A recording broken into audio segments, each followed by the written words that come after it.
Kita renungkan kembali tentang al-qaidah al-fiqhiyah, kaidah fikih yang mengatakan la yunkaru al-mukhtalafu fihi wa innama yunkaru al-mujma'u alaihi. La yunkaru al-mukhtalafu fihi artinya tidak diingkari al-mukhtalafu fihi terhadap yang diperselisihkan di dalamnya. Wa innama yunkaru al-mujma'u alaihi, dan sesungguhnya hanyalah yang diingkari itu justru al-mujma'u alaihi, yang diijma', yang dijadikan konsensus atasnya. Maksudnya adalah kalau ada suatu ijma', ada klaim orang mengatakan bahwa nasabnya para Habib Alwi adalah ijma', itu justru diingkari. Wa innama yunkaru al-mujma'u alaihi. Ini ada suara dari seorang kiai ya, alim. Saya yakin orang ini alim sebetulnya. Hanya entah apa yang terjadi, kali ini terbalik menjelaskan sebuah kaidah. Terbalik itu di bagian paling krusial, dan juga cara menjelaskannya itu memotong bagian yang paling penting sehingga kaidah ini jadi seperti kehilangan makna.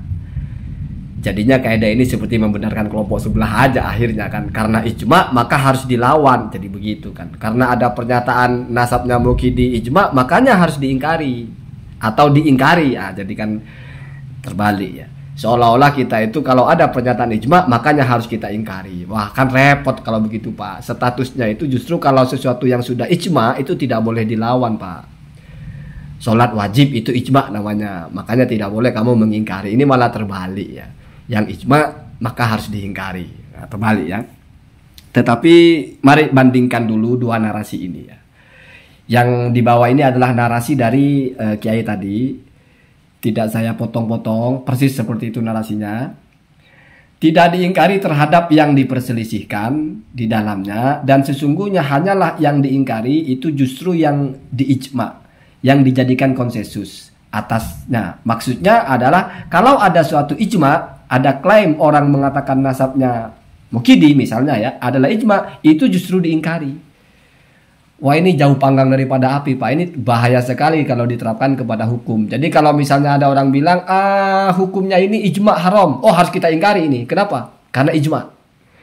Hukumnya ini ijma wajib, wah ini harus kita ingkari karena ijma. Hukumnya ini ijma boleh, oh ini harus diingkari karena diklaim sebagai ijma.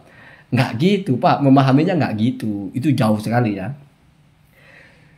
Sekarang saya bacakan dari kitab Qawaidul Fiqhiyah ya, dari Az-Zuhaili, tapi ini yang Mustafa Zuhaili, bukan yang Wahbah Zuhaili. Kalau yang Wahbah Zuhaili itu mengarang kitabnya Al-Wajiz. Al-Wajiz itu usul fikih. Kalau ini kitab Qawaid Fiqhiyah, kaidah fikih ya. Saya baca di atas, mungkin 2 baris 3 baris sudah kelihatan betapa rancunya penjelasan Ustaz tadi itu ya. Yang pertama adalah Al-Qaidah 197. La yungkarul mukhtalafu fihi wa innama yungkarul mujma'u alaihi. Sama kaidahnya kan. Tidak diingkari sesuatu yang diperselisihkan, dan yang diingkari hanyalah yang disepakati. Nah, kan begitu kalau bahasa gampangnya. Ini kalimat memang singkat Pak. Namanya kaidah itu memang singkat. Kaidah itu semacam kalau bahasa kitanya mungkin quote ya, gampangnya ya. Memang harus singkat Pak. Tetapi singkatnya ini kalau disalah fahami jadi repot. Mari kita jelaskan pelan-pelan.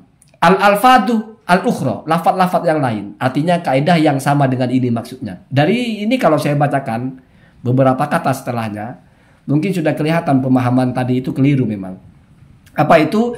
La yungkaru, tidak boleh diingkari ya, atau tidak wajib diingkari ya, atau tidak diingkari ya. Sebetulnya memaknai tidak diingkari itu sudah tidak tepat. Artinya kalau menerjemahkan iya, tapi kalau menjelaskan itu jadi kurang maknanya. La yungkaru itu maksudnya tidak, ini tidak apa tidak boleh, apa tidak wajib atau apa. Ini kan kaidah fikih Pak. Kaitannya kan dengan hukum. Masa fikih cuma ngasih tahu Maman tidak tidur, Maman tidak pergi ke pasar, apa substansinya? Kan mestinya bicara hukum, Maman tidak boleh pergi ke pasar, atau Maman tidak wajib pergi ke pasar. Sehingga hukumnya tidak wajib itu oh berarti boleh, oh berarti sunnah, oh berarti makruh, oh berarti haram, itu Pak. Itu fikih namanya, konsisten ya.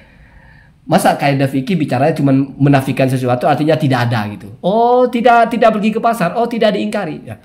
Seolah-olah menjadi khobariyah gitu, sebuah berita gitu bahwa tidak diingkari. Maksudnya apa? Ya. Ajaran di sini apa kalau cuma cerita tidak gitu. Nah, makanya penting Pak ya. Di sini dijelaskan apa maksudnya tidak itu apa. Gitu ya, pelan-pelan ya. La yungkaru illa ma ujmi'ah. Kalau dibaca ujmi'ah alaihi boleh, ya bebas lah ya. Tidak wajib diingkari. Saya pakai bahasa tidak wajib diingkari sesuai dengan kalimat di bawahnya. Tidak wajib diingkari artinya kamu itu tidak harus melawan, ya. Kecuali sesuatu, ya, ujmi'ah yang telah disepakati ala man'ihi, atas keterlarangannya.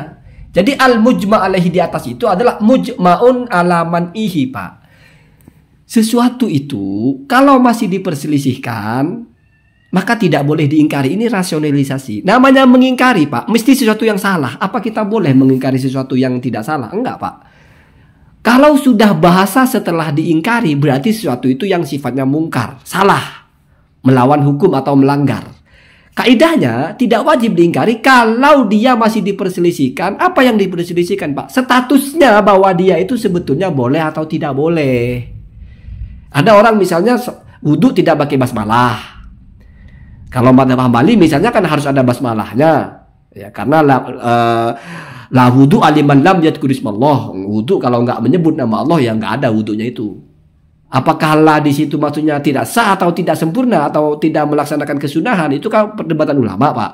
Jadi kalau ada orang melihat orang lain wudhu tidak pakai baca basmalah, itu tidak wajib kita ingatkan dia, Pak, Anda salah. Tidak wajib kita lawan, Pak, Anda ini mungkar. Tidak wajib begitu, Pak. Kenapa? Karena itu sesuatu yang diperselisihkan.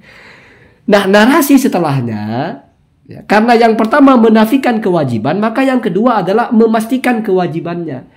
Dan yang wajib diingkari hanyalah yang ijma. Mesti yang ijma itu maksudnya ijma bahwa itu dilarang, Pak.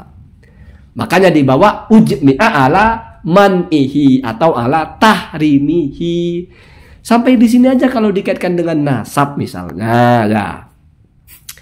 Kalau statusnya kita wajib mengingkari karena nasab itu mujma', berarti mujma'nya itu adalah mujma' bahwa nasab itu batal, sehingga kita harus melawan kalau ada orang yang mengatakan dia itu cucu Nabi. Karena sudah melawan ijma', begitu, Pak, gampangnya. Karena ijma'nya sudah batal, ada yang menyelisihi, maka itu kita lawan. Bukan kita melawan ijma'nya, Pak, tapi melawan apa-apa yang menyelisihi ijma' itu, Pak. Terbalik kan. Narasi ijma'nya apa? Misalnya ajmatil ummah al-Muhammadiyah misalnya, ya, bahwa nasabnya Mukidi itu sahih. Terus ini harus kita lawan. Kenapa? Karena ini ijma'. Ya nggak begitu, Pak. Sesuatu itu harus dilawan berkaitan dengan ijma' kalau ijma'nya itu memang sesuatu itu salah. Artinya sudah ijma' bahwa mereka itu bukan dzurriyyah Nabi. Lalu ada yang mengaku mereka dzurriyyah Nabi, baru kita lawan orang ini. Anda bukan dzurriyyah Nabi. Sudah konsensus Anda bukan dzurriyyah Nabi, kok Anda menyelisihi itu? Di bawah nanti akan detail, Pak.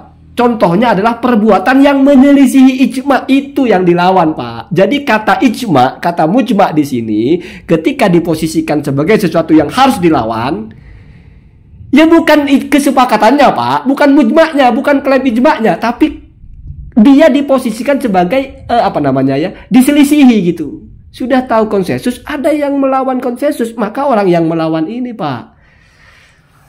Saya sebetulnya berbahasa begini biar detail, ya, bukan kita ngojok-ngojokin, bukan, ya. Walaupun saya misalnya satu kelompok dengan mereka, saya akan pertegas begini, ini kitab, ya. Saya sudah milih-milih. Kalau sudah bicara ilmiah kitab begini, pasti saya koreksi, ya. Saya reaction lah setidaknya, ya. Kalau kamu nggak terima kalau saya anggap koreksi, ya. Dan tidak saya salahkan karena sudah salah gitu, ya. Udah saya yakin kalau orangnya dengar juga pasti tahu kalau itu salah, ya. Ya mungkin ketelisut atau terlalu cepat gitu, tidak hati-hati gitu. Bahaya YouTuber itu kontennya ditonton banyak orang, harus hati-hati, Pak. Hati-hati. Ini bukan bicara dengan 2 orang, 3 orang. Ini bicara dengan banyak orang, bahkan bisa ribuan, bisa puluhan ribu yang dengar. Bayangin kalau terbalik itu. Dan saya ketika mengkritik sesuatu itu sudah saya pastikan tidak ada yang membenarkannya. Kenapa? Karena kalau sesuatu itu masih ikhtilaf, saya nggak akan serang. Saya pakai kaidah ini, sesuatu yang saya serang karena sudah menyelisihi konsensus gitu loh. Gitu, ya. Kamu baca di kitab apapun yang mesti mujma' alaihi itu maksudnya adalah mujma'un ala tahrimihi. Ada kalimat yang disingkat di situ. Kamu yang harus kamu lawan adalah sesuatu yang mujma'. Bukan berarti setiap ijma harus kamu lawan, Pak. Bukan. Sesuatu yang mujma bahwa itu dilarang gitu ya. Ai ujmi'a ala tahrimihi, atau kalau ajma'a berarti fa'ilnya ya tidak kita sebut. Sesuatu ajma' yang telah bersepakat ya para ulama lah yang bersepakat ya. Ala tahrimihi atau alamanihi, atas keterlarangannya. Kan sering juga Allahu khalaq, Allah menciptakan. Menciptakan apa? Ya menciptakan semua makhluk. Maf'ul bihnya enggak disebut. Ya karena sudah ketahuan lah ya siapa itu yang diciptakan oleh Allah ya, dan seterusnya ya. Kemudian atau ya penjelasannya.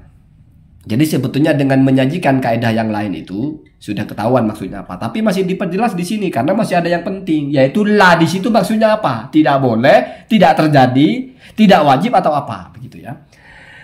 Al-mukhtalafu fihi, karena namanya penjelasan maka dibedel dulu.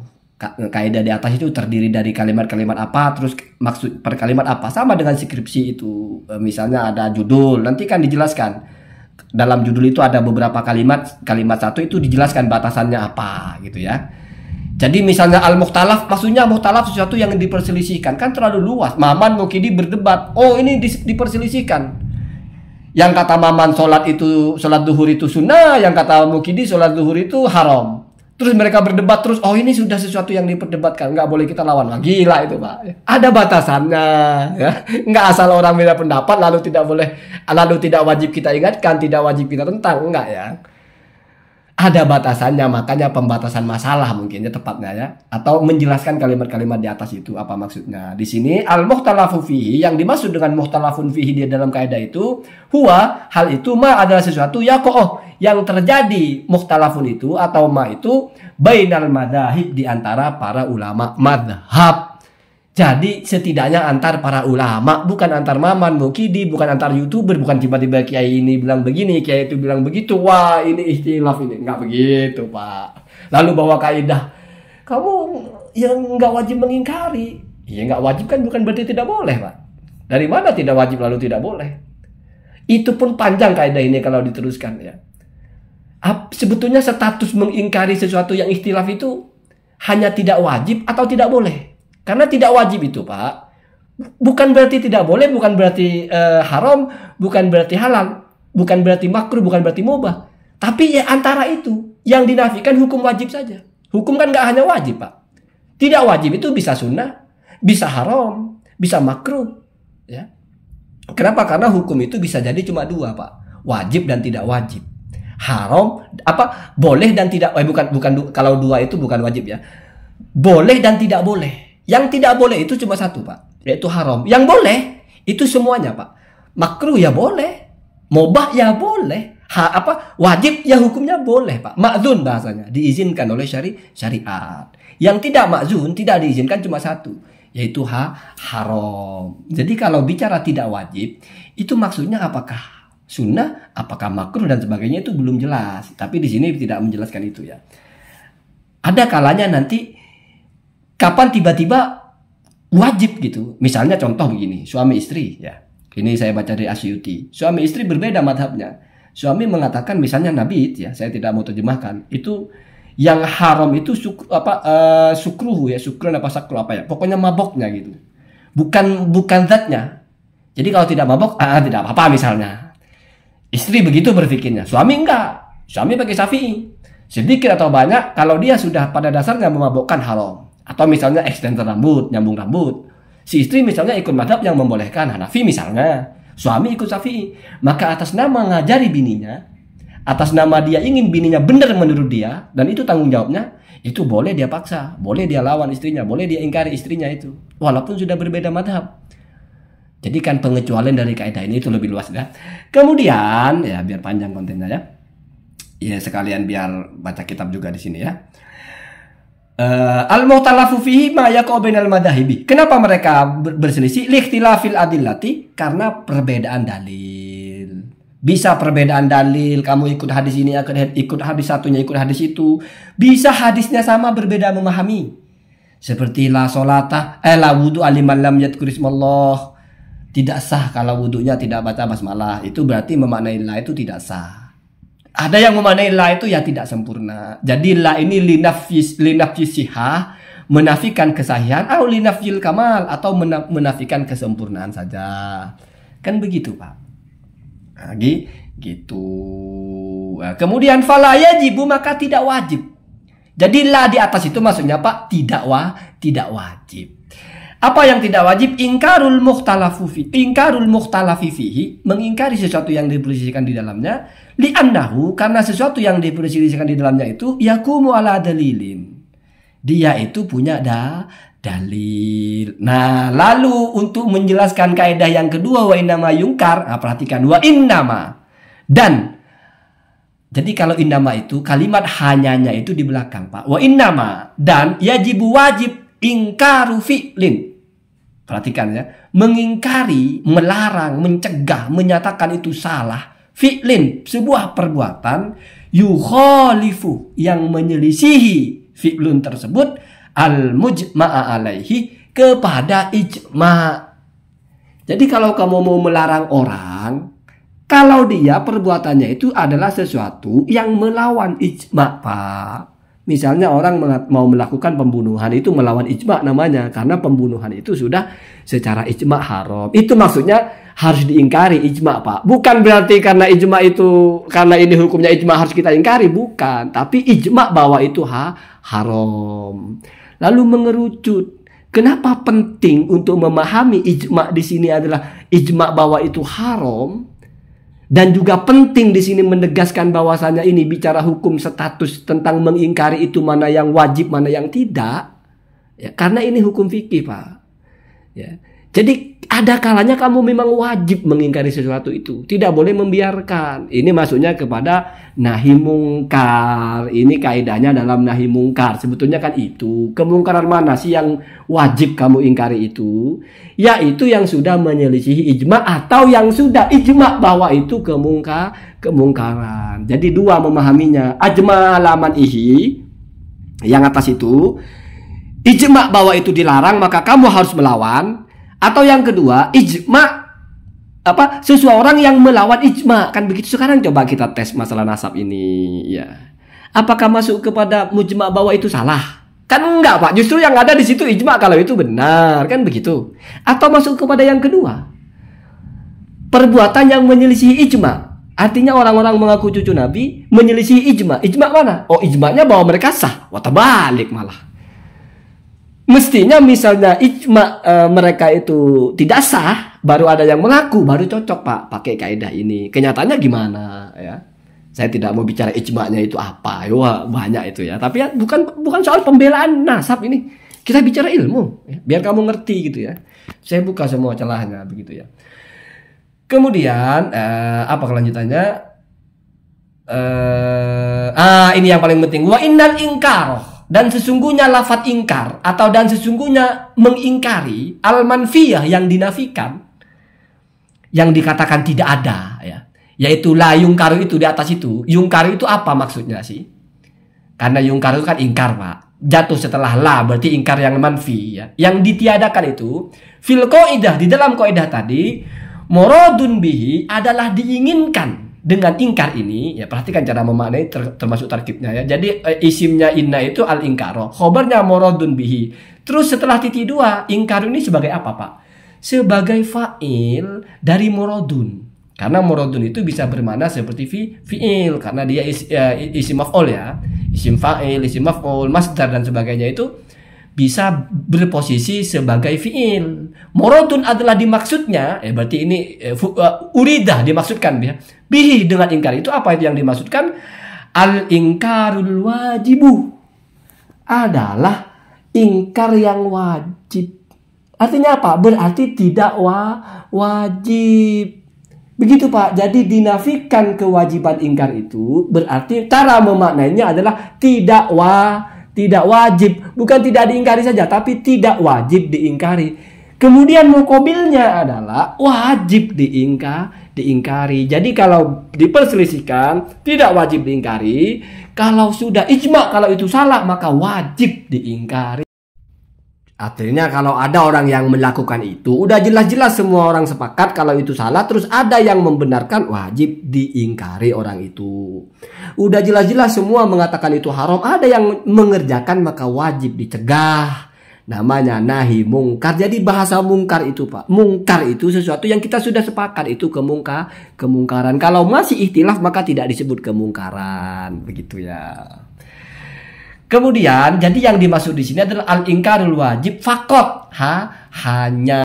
Jadi kaidah ini bicara tentang spesifik di sesuatu itu tidak wajib diingkari, atau ingkar di sini adalah ingkar yang statusnya wajib. Berarti ini kaitannya dengan nahi mungkar. Nahi mungkar kan wajib Pak. Berarti mungkar-mungkar yang dimaksud di sini adalah mungkar yang objeknya nahi mungkar. Ya. Kenapa? Karena kalau ada kemungkaran kan kita wajib. Nah kalau diperselisihkan maka kewajiban itu hilang. Maka memaknainya adalah tidak wajib diingkari. Jangan lalu dimaknai tidak boleh. Ya. Karena itu penjelasannya berbeda ya. Kira-kira begitu. Kemudian wahwa dipertegas lagi. Dan apa yang dimaksud dengan ingkar yang tidak wajib itu ya? La yakunu, maka dia tidak ada ingkar tidak wajib itu illa kecuali 5 kepada sesuatu ya, atau di dalam sesuatu ajma'a ala tahrimihi. Ajma'a yang telah bersepakat para ulama ala tahrimihi atas keharamannya, atau ujmi'ah telah disepakati ala tahrimihi atas keharamannya. Dan yang namanya ingkar itu ya, yang wajib maksudnya ya, di sini adalah menjelaskan ingkar wajib itu apa sih? Yang dinafikan, ingkar wajib kan dinafikan di sini ya.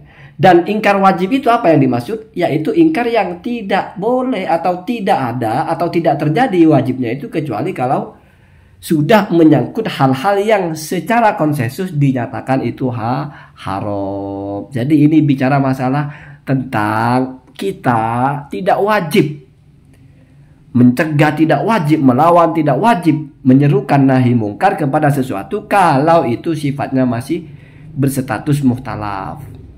Dipertegas juga ikhtilafnya adalah bainal madzahib. Tapi kalau itu sifatnya sudah mujma' alaihi maka ya wajib.